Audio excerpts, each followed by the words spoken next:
I'm at a payphone. I'm at a payphone. I'm at a payphone. I'm at a payphone.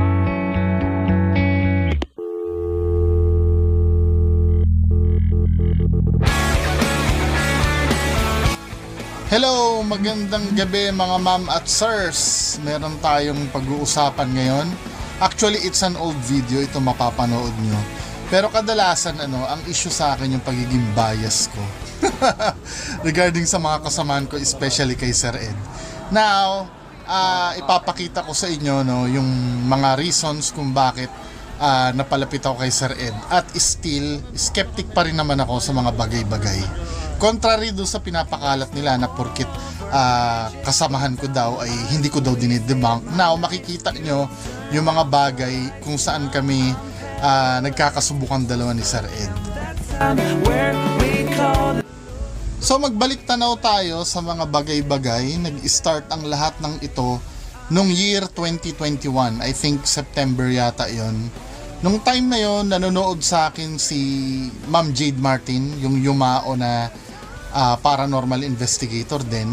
Kasi that time ay kino-content ko na si Jay Costura dati. So nagde-debunk na ako ng paranormal as early as 2021. Pero pahapyaw-hapyaw lang kasi main content ko talaga ay si FLM that time. Ayan po, live na po tayo mga ka-insight. Sa gabi pong ito, makakakwentuhan po natin muli ang UTW vlogger at ang future paranormal expert na si Bungo TV. So before, nakakwento-kwento niya na rin yung mga pagiging scripted di umano ng mga program sa television. Anyway, I have so many things against KMJS kasi ilang beses ako nag-appear dyan. Ang problema kasi sa kanila, nag-feature sila ng mga tao na hindi nila bina-background check mabuti. At yun na nga, na-mention niya na rin si Sir Ed Caluwag. Meron akong sinulat tungkol kay Ed Caluwag.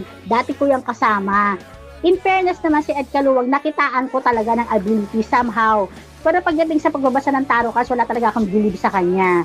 Ngayon kasi, may mga nangyari between us na pinili ko talagang humiwalay na sa kanya o hindi na siya ma-associate sa group namin kasi meron siyang ginawa sa akin na personal talagang hindi ko nagustuhan. So, wag na natin pag-usapan yung mga bagay na yan. Pero, ang masasabi ko lang kay Ed Caluwag, nakitaan ko yan ng kakayahan before. Kaya lang, bilang tao kasi na hindi ko alam baka na-focus na rin siya sa pera, na-focus na rin siya sa mga kasikatan, whatever, sa ambisyon niya, napalitan si Jaime Licauco, para na out of focus na rin, medyo pumapalpak na. Pero before, nung humble pa siya, in fairness, nakitaan ko talaga siya ng kakayahan. So, sa ngayon, hindi ko masasabi kung legit pa rin siya o hindi. Pero before, yes. At si Ma'am Jade Martin din yung nagkwento sa akin na pag na-feature daw sa mainstream media, pag wala naman daw makita ay dinadagdagan na lang daw ng drama. Not necessarily always na ganun ang ginagawa. Sometimes kasi pagka walang nangyayari doon sa lugar at gusto nila na maganda yung istorya, dinadagdagan daw ng drama if kailangan. Napatunayan naman natin yan, di ba, doon sa video ni Sleng, yung kasama si Sir Jing Relano. Yung dinidiktahan sila ng rated Corina kung anong sasabihin. Yung thing kasi about the media, tinatanong nila ako kung meron ako nakikita, meron ako nararamdaman. Ini-insist kong wala, kahit anong gawin ko wala, hindi ako mapipilit na sabihin meron. Pero they were telling me na kahit wala, baka pwede ko daw i-arte na lang na meron. So that's media in the Philippines. Kaya nga sabi ko sa'yo, kung may i-expose ako, hindi yung mga manghuhula. So yung mga reaction talaga nila, yung nakikita natin na medyo nilagyan na ng betchin yun. May acting involved na talaga. Yung mga accusations niya kay Sir Ed Caluwag ay hindi ko maaaring panghawakan kasi galing yon sa isang personal na galit kay Sir Ed. So dahil involved ang personal na away nilang dalawa, maaaring contaminated na ang judgment ni Ma'am Jade Martin. Pero I still admire Ma'am Jade Martin kasi sa kabila ng galit niya, nakuha niya pa rin talagang i-recognize na may ability talaga si Sir Ed. Pero ayun nga, merong konting namuong doubt dahil dun sa personal na pangyayari sa kanilang buhay. Naputol na lang ang ugnayan namin dalawa ni Ma'am Jade Martin nung siya ay pumanaw. Ang topic ko pa noon ay mga scams at panloloko sa internet, katulad ng mga investment scheme ni Don Chiyuto at panloloko ni FLM sa mga OFW. Wala pa akong knowledge sa mga Mindanao ghost hunters that time, pero pasundot-sundot na ako sa paranormal content katulad nung kay Jay Costura, Rudy Baldwin at ito nga kay Sir Ed Caluwag. Ito yung sample sa mga unang debunks ko kay Sir Ed Caluwag dati. Pasok siya doon sa loob. Ulitin natin ha. Kung makita nyo.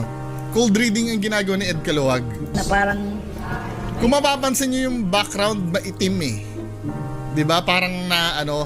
So parang ini-imply ni Ed Caluwag yung bahay na yun ay nasunog. Dati. Siguro nakita niya sa paligid na maitim ang pader. Parang may uling yung mga kahoy-kahoy. Siyempre, ang ginagawa niya ngayon, parang nararamdaman ko, pakinggan yung sinabi ni Ed Caluwag. Pero bukod sa nakaset up Tamo ha? may iba raw nakikita si Ed. Naku po. pakaramdam na nasusuffocate na parang ano ng usok. 'Di ba? Hindi niya sinasabi na diretsahan na nasunog. Pero yun yung ini-imply niya, hinihintay niya na mag-feedback yung may-ari ng horror house na oo kasi dating bahay ito na nasunog. Isa lang yan sa mga videos na ginawa ko kay Sir Ed before. Then one day, no, habang ginagawa ko yan, I think yung last video yata na nareakan ko kay Sir Ed ay yung tungkol sa Diplomat Hotel niya, yung pagbabalik niya sa Diplomat Hotel sa KMJS.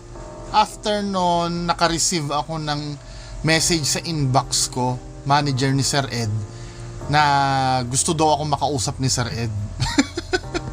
So ang message na to, kung makikita nyo, ay Halloween, October 31, 2023. So sinabihan ako nung manager ni Sir Ed Caluwag na kung open ako for collaboration.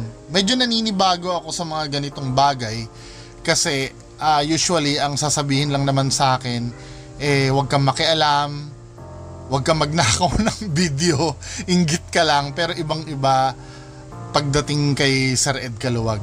Hello sir, good evening. Oh, good evening po Sir Ed. Kamusta na? Yan tungkol sa kasi nga gusto ko yung way mo, kinikriticize mo yung mga ganon kasi At contrary do sa sinasabi ng iba na hindi ko daw siya dinidebunk, actually every time na magkakasama kami niyan, lagi ko yan dinidebunk. As in, every time na may gawin siya, nandun kaming dalawa ni Solja para usisain yung mga bagay na ginagawa niya. Not necessarily na kapag sinabi kong na-debunk ko na yan, when you say na-debunk mo na, ibig sabihin kasi nun yung napatunayan mo ng peke Pero ang term na gagamitin ko ay palagi naming dinidebunk. Laging present tense kasi every time naman na magkakasama kami, katulad nung sinabi ko kanina, talagang sinusuri namin yung mga ginagawa niya. Ito yung mga example ng mga yon. Ito yung unang paghaharap namin regarding dun sa tarot card reading. Ito kasi yung unang kinriticize ni Ma'am Jade Martin Kung baka chinek nyo rin yung Facebook ko. Wala nga akong time mag-Facebook sa Okay, sige. Yan, ganyan ko dinidiretsa si Sir Ed sa mga ginagawa niya. At naiintindihan niya naman ako. Sports na tao kasi si Sir Ed, hindi siya iyakin katulad ng iba. Yun din ang ina-admire ko dun sa tao. Pero never naman nawala yung pagsusuri ko every time na magkasama kaming dalawa. Next naman ito sa doon sa exploration namin dun sa abandoned resort sa Cavite. Ganyan din, nag-cross-check din kami. Kung ano yung diniklara ni Sir Ed, yun din ang ipoprove namin. Okay, katatapos lang ni Sir Ed dun sa loob. Sir Ed, ano yung maipapayo mo sa amin na dapat markahan na lugar doon sa loob? Siya yung parang Pero may separate entity doon sa room na yun.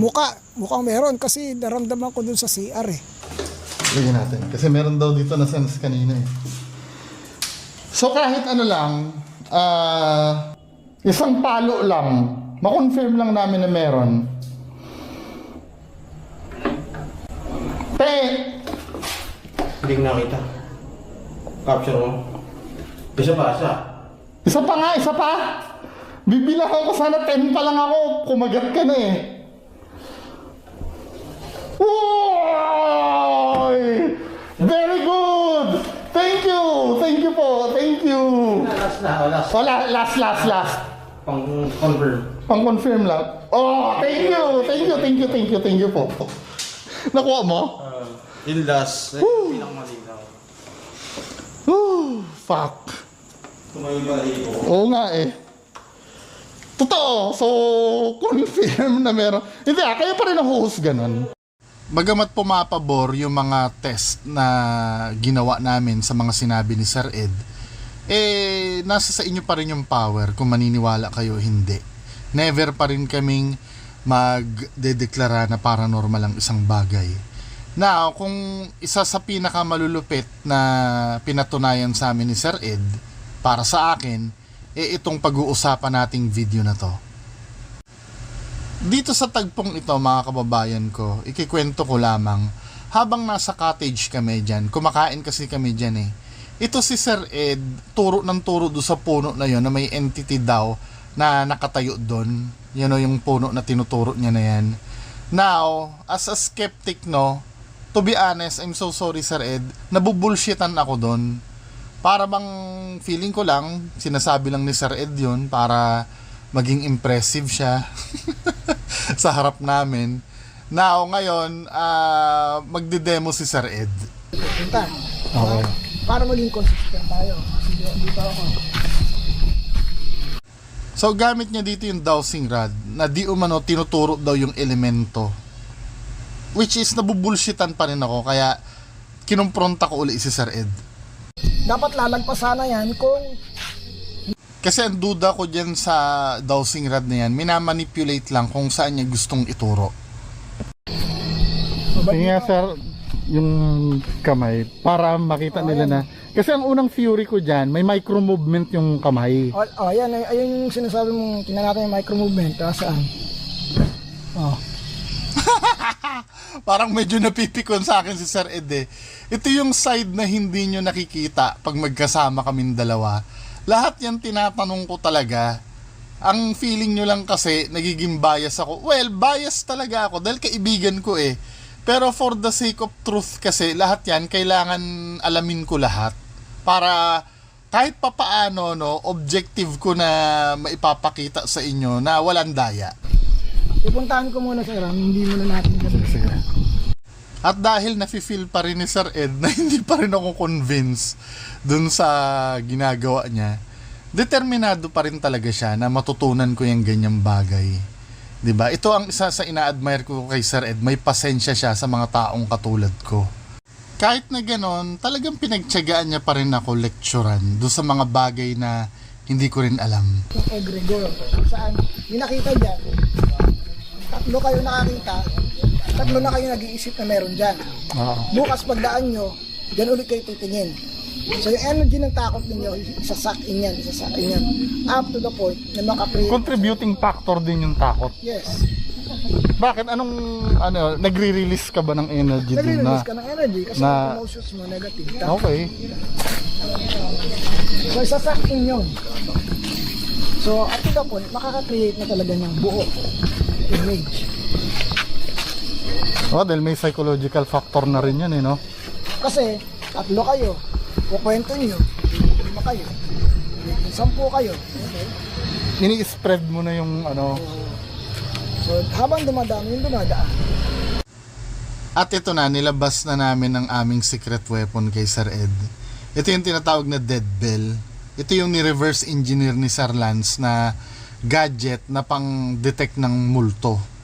So, para i-explain yung ganyang bagay, si Sir Lance muna mag-i-explain kung ano ba yung dead bell na yan. Isa po akong paranormal researcher and enthusiast po tayo ng mga anything about the occult. So gusto ko pong introduce sa inyo yung ginawa kong or reverse engineer natin na item or paranormal investigation tool na inspired ng dead bell na ginawa ng company sa US ng pangalan ay Ghost Stop. So ito, ano siya, reverse engineer natin yung dead bell and nilagyan natin ng improvements. So paano pa nag-work yung yung dead bell? So in layman's term, ang ginagawa niya kasi, pag merong parang, di ba yung mga tao may electric charge tayo. So parang REM pad yun eh. Pag merong lumapit dito na may electric charge, tutunog yung bell. So, sampling ko muna. Tingnan nyo, pag lapit ko yung bakal, wala nangyayari. Pero, pag yung kamay ko nilapit ko, nadedetect yung kuryente sa katawan ko. So, anong significance nun sa paranormal investigation? Pininiwalaan nila na yung mga spirits or entities, parang nagmamanifest siya in a form of energy. Kaya nga gumagamit tayo ng mga electromagnetic field reader. So ito, pag nakadetect siya ng something na may kuryente nga, or yung electromagnetic field, tutunog siya. So, anong ginawa kong anong ginawa kong improvements versus dun sa dead bell na ginawa ng Ghost Stop. So, si Ghost Stop, wala siyang LED na ilaw. So, kung nag-ghost hunting ka or nag-investigate ka, pwede yung katabi ko, kung may dala siyang ganitong bell, pwede nang patunugin nilang ng ganun. So, hindi mo parang hindi mo mapaprove na yung gadget ng tumunog. So, pwedeng dayain.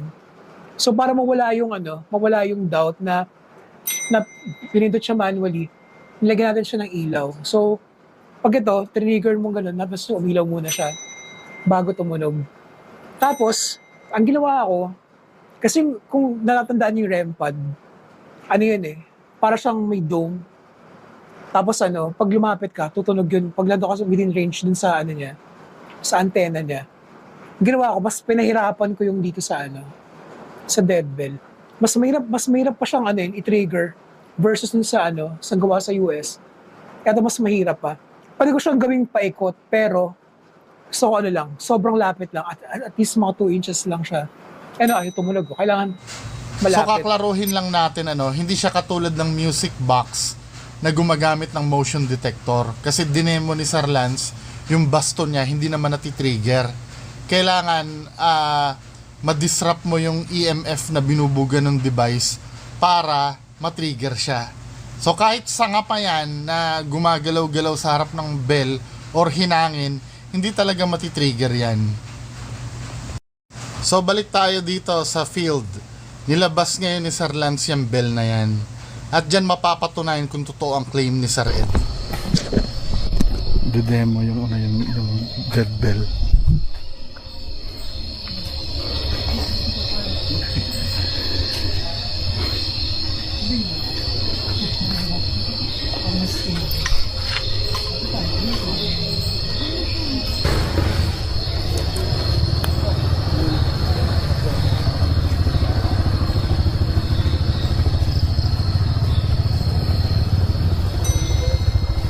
Uy, very good. Capture ko. Nabinyagan na siya. Hanggang ngayon, impress pa rin ako dyan sa nangyari na yan. Hanggang ngayon, iniisip ko kung paano nangyari yon. Yung timing kung kailan niya tinawag yung entity. Kasi, talaga impressive talaga Now, hindi ko pa rin talaga i-declare ito na paranormal. Parang napakagaling lang kasi ng pagkakataon. Naniniwala din naman ako sa coincidence. Ngayon, yung coincidence na yon, kung may offer kayong explanation kung bakit tumunog yon, welcome naman po kayo sa baba. See? Yan Yan yung spot So, ibig sabihin, may energies dyan. Tapos, dumating lang yung may-ari. Uy, malayo yun Malayo yun nung tumunog Nandito na si Sir Ed nun. Di ba ang sensor niyan, ganyan lang. So, tumunog siya doon sa spot kung saan yung kaninang tinuro din ito. Yun yung gusto ko lang na ipaalam sa kanila na dapat consistent yung gamit mo sa isang... Pag may inano ka, hindi ikaw yung sasakay sa gamit. Yung gamit ay gagamitin mo talaga. Utilize mo yung gamit, paano talaga yung gamit mo. Thank you. Mas maganda sana kung nandun yung DJI mic ko na nawala Hoy, doon nagpaparinig sa audience ha. Hindi ka. So kung ano man ang meron sa aming barkadahan ngayon, gusto ko sabihing barkadahan na lang kasi ayoko na sabihing grupo kasi pag sinabi mong grupo may mga rules pa yan, may mga kailangan sundin ka pa. Dito kasi barkadahan na lang to Ito ay beyond na sa pag-ghost hunting. Labas na ang pag-ghost hunting dito. Kasi nakabuo na kami ng mga relationship dito na tanggap na namin yung isa't isa. Kahit ako sometimes hindi convinced dun sa ginagawa ng kasama ko. At yung kasama ko rin tinitiis din yung pagiging makulit ko. Sapat na yon para magkaroon kami ng special bonding at relationship sa isa't isa. Alam ko din naman na sa level namin ay hindi pa kami pwede mag-confirm kung legit ba talaga o totoo yun ang nangyayari. Kasi ang nire-represent ko lang naman ay mga ordinaryong tao na nag-oobserba sa mga ganitong uri ng bagay. Ang tanong ba, perfect ba si Sir Ed bilang paranormal investigator? Hindi. Kasi ang pagbabasihan pa rin sa accuracy yung average nung tinatama Kumbaga sa isang magaling na NBA player, kahit pa si Reggie Miller yan, hindi lahat ng 3 points na bato ni Reggie Miller ay pumapasok. Pero mas mataas ang average niya kumpara sa regular NBA player. Gets nyo? Now, lahat ba ng pinakita ko dito sa inyo ay totoong paranormal na? Hindi pa rin. Depende pa rin yon sa pagtanggap nyo dun sa nilatag naming evidence. Wag nyo sasabihin na pag ako nagpakita sa inyo ng isang bagay ay totoo na. Katulad din ako ng ordinaryong ghost hunter na may bias din sa aking paghusga. Dahil alam ko may possibility na some of you mas may alam dito sa na-experience namin. Dahil naniniwala ako na kapag ka ikaw ay nag-oobserba lang at hindi ka involved dun sa bagay na ginagawa, ay mas wala kang bias kumpara sa amin na nasa field. At yan naman ang advocacy ng aking channel na pagtulong-tulungan natin hanapin ang katotohanan sa mga bagay na hindi natin naiintindihan. Maraming salamat po. Bye-bye.